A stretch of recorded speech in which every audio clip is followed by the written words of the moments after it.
Mga master, may chance po na kahit ikaw ay matagal na sa serbisyo, ay hindi buo yung makukuha mo na performance-based bonus 2022.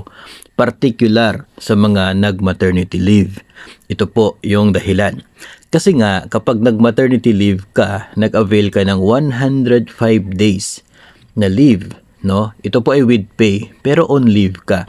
So, wala kang tinatawag na actual service doon sa performance ng inyo pong functions sa agency kasi on leave ka, wala ka sa opisina, wala ka sa trabaho.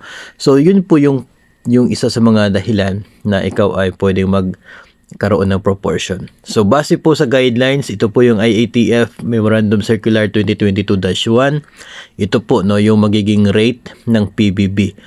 So kapag hindi po aabot ng 9 months yung service mo sa isang rating period para sa PBB 2022, ay 90% lamang ng dapat sana PBB makukuha mo. Kapag 8 to 9 months na yung service, 7 to 8 months, 80%, 6 to 7, 70%, and so on. Pero kung nasa 3 to 4 months lang, yun ay 40%. Pag below 3 months yung service mo, sa isang school year, isang rating period, wala kang PBB.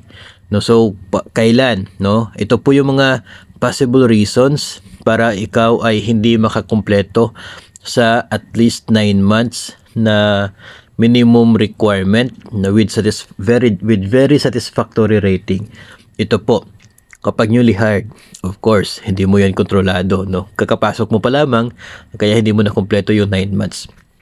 Nag-retire ka, no? Hindi mo na kumpleto yung 9 months requirement kasi nag-retire ka na. So, proportion lang. Kapag nag-resign, of course, the same.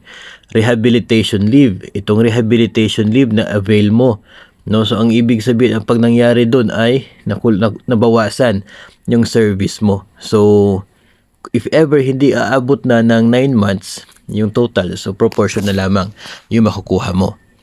Ito pa, maternity leave. Ito yung sinabi natin kanina. Of course, yung maternity leave, automatic talaga yan kasi more than 3 months yun.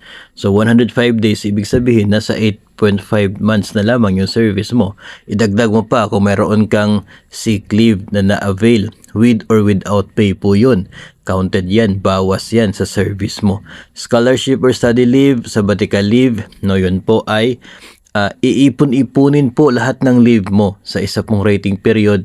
Kung aabot yun ng at least 3 months, for sure, hindi na buo yung makukuha mong PBB. Proportion na lamang.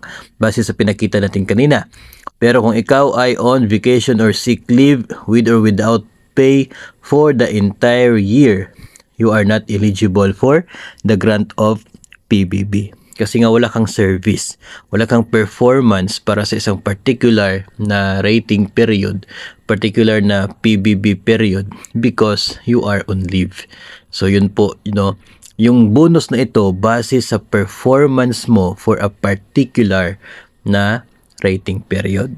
So ngayon, kung ikaw ay puro leave at maliit lang yung serbisyo mo, base po doon sa table kung saan nabilong yung actual service mo, ganun din ang makukuha mo. Meron pong corresponding rate. So ito po yung basis.